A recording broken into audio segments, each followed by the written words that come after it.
2 weeks in the NBA season are down, so it is time to start looking at making some trades. And here are some players that I think are going under what they can produce for the rest of the season. You could potentially buy low and get some serious value. Let's go! Jordan open. Chicago with the lead. Bryant to Shaq. Not a game. We talking about practice. LeBron James with no regard for human life. Back out to Allen. His three-pointer. Curry for three. Wow! Unbelievable. Making it rain in New York. We the North are now we the champions. Not the destination, it's the journey. Mamba out. G'day and welcome to the Ball Boys Fantasy Basketball Podcast. I'm your host, Mitch Casey, and you can find me on Twitter at Ball Boys Fantasy. And today we are going through the first buy low show of the season. Today we're going to be I'm going to give you 5 players that I think are going undervalued and have had a bit of a slow start to the season, but I still feel confident that they can be better than what they've done this season, and that the people who have them on their roster might potentially be panicking, and this can apply for category and points leagues. I think all 5 of these guys are undervalued in both formats, so you can definitely get them for the cheap, and it can help you in the long run for fantasy basketball leagues. So we're going to get stuck into it. I'm also going to be doing a video/podcast on sell high, guys, which will come tomorrow night or tomorrow afternoon by the time you're listening to this. And then we'll also be doing a hold or fold kind of a show for more of those back-end guys or players that I'm potentially worried about, or players that, we need to just stand pat and not drop just yet. So those are the few shows coming up. There is no basketball happening tomorrow. I am recording this show still as the Nuggets and... who are they playing? The Nuggets and New Orleans Pelicans game is going on. So some of the rankings that you see up on the screen, if you're watching live on YouTube, may not be 100% accurate because there are still games being played. And as soon as those games are played, those rankings will move certain things around. But it'll be very close, very close. And again, it's more about talking about the players and what they're doing at the moment and what I believe is accurate or not accurate moving forward. So let's discuss the first player. First guy on the list here is the guy who I was admittedly, and I'm going to, say it right here and now, I might have been too high on Jordan Poole. I've already adjusted my projections of him, and when he was coming in to me as a sort of a top 30 player in -1 rankings in my projections, I have adjusted those, and I now see him more as a top 40, top 45 player moving forward, with a little bit of room to be convinced either way. But I still maintain that even though I have been, to a lesser extent proven wrong on being high on Jordan Poole, I still believe that what he's been doing currently is far below what he can do this season. And if we just look at his rankings so far, he's 102nd in non-category rankings. He's 83rd when it comes to Yahoo points leagues, and he is still 65th when it comes to -1 rankings. So despite how bad he has been and the blowouts and the low minutes and things like that, Jordan Poole is still in a -1 ranking, 65th of the year.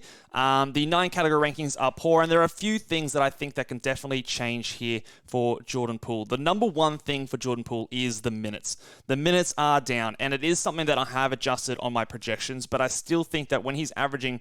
what is he averaging right now? 28 minutes. I'm looking it up here.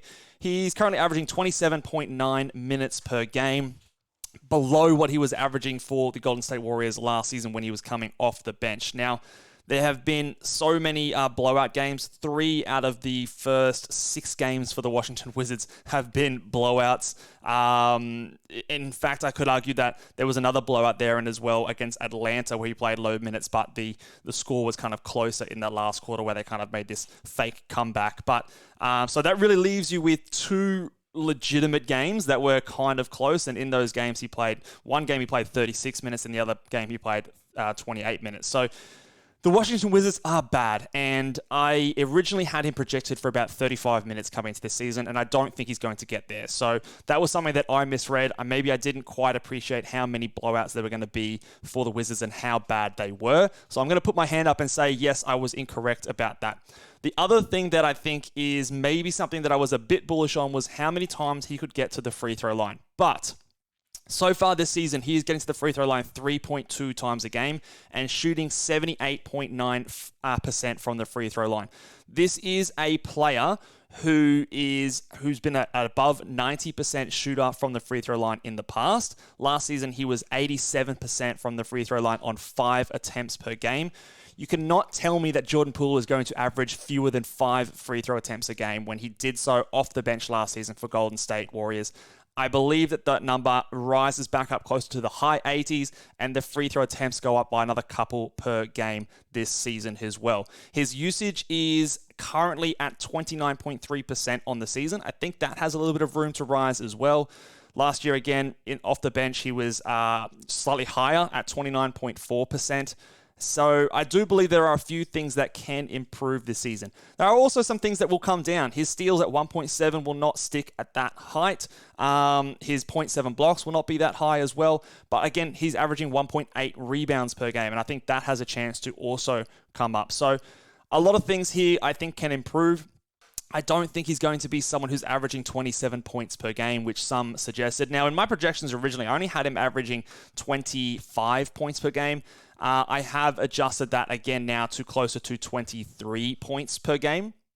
So I think he's more of that 23 points, 2.8, 2.9 threes per game. Again, getting to the free throw line more like 5.5 per game instead of like the 6.5, 7 that I expected him to do this season. So all of that kind of brings him down a little bit close to the 40s in value, which is still right around where he was going in drafts. I don't think he's going to be the bargain that I thought he was going to be. So again, I put him in the sleepers video in the preseason. I'm willing to admit that might have been incorrect, but I don't think he's going to be the bust that he has been so far this season. And again, this is a guy that people just love to hate. They love to clown on him. They love to put up all his lowlights. And he can be gotten really cheap. I've had people ask, whether or not to drop him in leagues and things like that. So go and float out one of your sort of like a couple of your worst players. If you're in a punt field goal percentage, if you're in a punt blocked or punt rebound build, this guy will still be extremely valuable to you. There will be ups and downs, and the low minutes and the blowouts for the Washington Wizards is frustrating. But we're still only 6 games into the season, and this player can go on stretches where he's putting up really good value. Today, he had a decent game, 23 points, 4 threes, 6 assists. He got to the free throw line, still only 3 times on that game. So the free throws are probably the most concerning thing to me. I do still believe that can come up. So for me, he is still 100% a buy low. Again, I'm not viewing him anymore as that top 30, top 35 player that I was in the preseason. I think it's maybe more realistic to expect him to be like a top 50, top 60 player. I probably wouldn't be offering someone that high, but if you can get him for someone in sort of like the 80s, 70s, 80s, I think that is still a victory depending on your build and what you're looking for. And in a Yahoo points, he's still a 83rd ranked player in a Yahoo points league. And I do believe when those minutes start to come up, he gets to the free throw line more and gets more points as a result of that. Those fantasy points will come along as well. So I think he is a buy low in both formats. Let's go on to the next player. The next player here is Pascal Siakam. Now, this one was in my bus video, and so far I've been right, but I don't think he's going to be as bad as he has been so far this season. He has so far in 9 category leagues been the 158th ranked player. He's been the 89th ranked player in Yahoo points leagues. He is usually a very, very good points league player. And in -1, he has been the 113th ranked player if going by that metric. And what's happened with Pascal? Well, his usage has absolutely taken a nosedive this season. And a lot of people were thinking that with Fred VanVleet gone from this team that he would see an increase into his usage. It's been the exact opposite so far. Now, going into the year, we knew that there was trade rumors about Pascal Siakam's bad vibes and things like that. We thought that maybe he might get a bump in assists again with Fred VanVleet gone. Again, similar story. It's gone the exact opposite. He's averaging 15 points, 6 rebounds, 4.7 assists, 0.4 steals, 0.1 blocks. So the defensive stats are absolutely gone. Not that he was a big defensive stat guy, but he could be better than this. He's shooting 41% from the field. So again, that's down compared to his 48 and 49 the 2 prior seasons. So there's a lot of things that can improve here. He can be more efficient. Instead of 41%, he can maybe be shooting 47, 48%, which, again, if we just keep him at his current usage, instead of being like a 15-point per night guy, he's more of a 17, 18-point per night guy. I do believe that usage can rise up a little bit as well. So he was at 26.8% usage last season. He's at 21% so far this year. I think he should settle in more towards that sort of 23% usage guy. I do think it will drop from last year. I don't think it's going to be an increase or even stay the same. Scotty Barnes definitely looks like he's the guy on this team. They do have a new coaching staff on this team as well. And reminder, his minutes, again, whilst they're still high at 35.5, so it's not really the minutes issue, but the change in coaching staff definitely presents that extra X factor for a team like the Toronto Raptors and who they want the ball in more so. And it definitely seems like Scotty Barnes is going to be the guy that takes that mantle moving forward this season. But I do think that it can come up a little bit more. So whilst I think the rebounds and assists they are what they are, Scotty seems to be taking a few of his rebounds there as well. I still think he can be a player that can get closer to sort of 19, 20 points per game. I think the defensive stats can come up a little bit. Instead of 0.1 blocks, it might be closer to 0.5. Instead of 0.4 steals, it'd be closer to sort of 0.9 or 1 steal per game. And all in all, I think that boosts him up closer to sort of the, in a 9-cat setting, like the 60s, 65, 70s. So again, I still think he's going to be a bust, and where he was being drafted in the mid to late 20s or 30s, in a points league, that's definitely more valuable. He could be still someone who's maybe top 40 in value. But there is a lot of scope for you to still get him at a decent bargain because it has not looked good, but I do think it will look better. So remember, I still think that he was a bust compared to where he was going, but I don't think he's going to be this bad moving forward because there are a few clear signs that I think that can improve this season. So I do think that Pascal Siakam is a buy low. And if you want to see those sort of, again, 19 points, 7 rebounds, 5 assists, a steal, half a block, percentages are, below average on both, maybe a 3 per game. That is what I can expect from Pascal, but definitely a step back from last year I will expect moving forward. Let's go on to the third player here, and it is Jaylen Brunson, who is someone who had a dreadful shooting game today. So if you're quick to act, he can be someone with a lot of recency bias there as well. But even prior to this game, he had been struggling a fair bit this season. So he is currently ranked 128th in 9 category leagues, 55th in Yahoo points, much better in that scenario, and 76th in -1. So definitely more of a buy low in category leagues, but still, I believe a buy low in points leagues as well. He's averaging 22 points per game, 3.9 rebounds, 4.6 assists, 1.3 steals, no blocks, and 2.33. So those numbers are all not terrible. I think he can be better in the assist department. I think he can be better in the scoring department. And that really comes back to his efficiency from the field. So he's shooting just 40.1% from the field, which is well down from his 49% last year and 50% from the field the year before that. I don't know if he's a 50% shooting guy, but he's definitely more of like a 47 or more like a 48% field goal guy, in my opinion. So you've got a lot of scope for that to improve. He is actually taking more field goal attempts this season than he was last season. So far, his usage is actually up. He is averaging 28.6% usage versus 27.6% usage. A little bit of that might be because you haven't had RJ Barrett for a couple of games and he's absorbed some of those. He did have a 45-point game just the game before, so a little bit more of a tricky one, but this 7-point most recent outing where he shot 16% from the field might also help that as well. So, yeah, I do think that he can be better, and the fact that he's shooting more than last year helps me, still think that he's a massive buy low because it's really all to do with the field goal percentage with him. So, look, I don't expect the blocks to come at all. The steals might even come back a shade at 1.3 per game. He's probably closer to 1 steal per game. But really, it's the field goal percentage, 40% on the season. Get that up to 48%. And instead of 22 points per game, he's averaging 25.5, 26 points, 4.6 assists. I think that could be closer to 5 or 6. So again, that takes him from 128th in 9 category rankings to top 50 pretty comfortably, in my opinion. And in a -1 setting, he's more likely to be a top 40 guy in that scenario. So I do think that he is someone you can get at value after this terrible game in today's matchup.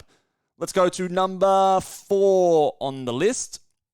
And it is Zach LaVine. Now, Zach LaVine and Chicago, there have been some struggles over there recently, and Zach is probably one of the more disappointing players so far.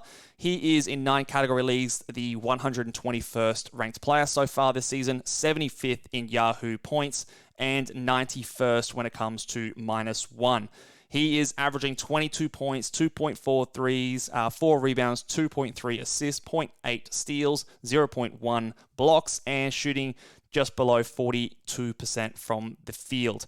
So the big things here compared to what we've seen from him in the past, the assists are down at 2.3 compared to his 4.5 essentially the last 3 seasons. The points are down slightly as well, 22 compared to his regular 25 points per game, and the field goal percentage is well down. So he's had the past 3 seasons all shooting over 47.5%, down at 41.8% field goal. That is definitely something that will bounce back. He's had a few ugly games. He is someone that I definitely think, he put up a better performance today, 24 points, 2 rebounds, 3 assists, but I think those assists are definitely going to start to come back up. He did have that 51-point game, the third game to the season. So again, those games kind of stick out in people's memory, but just prior to that, people were asking me a lot of questions about what the hell is going on with Zach LaVine. He looks really disinterested. He had that 8-point game. So depending on your league and your manager, what game sticks out in their mind a little bit more might make it a little bit more difficult or easy to buy low on them. But again, if you're someone, or if you're trading with someone who's concerned a lot with the rankings, his rankings are quite poor. And a lot of it, again, just comes down to the field goal percentage and the assist numbers, which I both think can rise. We know what Zach LaVine is. There's nothing majorly different on this Chicago Bulls team from a season ago. So I do think that I'm pretty confident he's going to be able to at least replicate what he did last year, which for 9 category rankings was a top 50 player. So I feel pretty confident if you can get him for someone who's sort of top 70, top 60, you're getting a pretty good deal here if he suits what you're looking for with scoring and threes and doing it relatively efficiently, or at least much more efficient than what he is doing at the moment. So those points will come up as well as the assists. Last guy for today, trying to keep these videos short and sweet, and it is Chris Middleton. Now, Chris Middleton has been extremely frustrating to start the season, and he might even be showing up on some waiver wires out there. He obviously has been held back by a minutes limit that has started this season. He missed a game on a back-to-back earlier in the year as well, but so far he is averaging, he's the 190th ranked player in 9 category leagues or 9 category rankings, 172nd in Yahoo points leagues, and 184th when you consider -1 rankings. He's doing all of that in just 18.5 minutes, averaging basically 10 points, 1 3, 4 rebounds, 3.4 assists, 0.8 steals, no blocks, and doing it relatively efficiently. So the efficiency isn't the issue. It really just comes down to the minutes. The encouraging thing is, after starting the year with 3 games of basically 17 minutes or fewer, the last 2 games he's come up to 21, and the most recent game he went 21.2, put up 15 points, 3 rebounds, and 4 assists. It's still not great, but I do believe that I am encouraged by the trajectory of this minutes ramp up.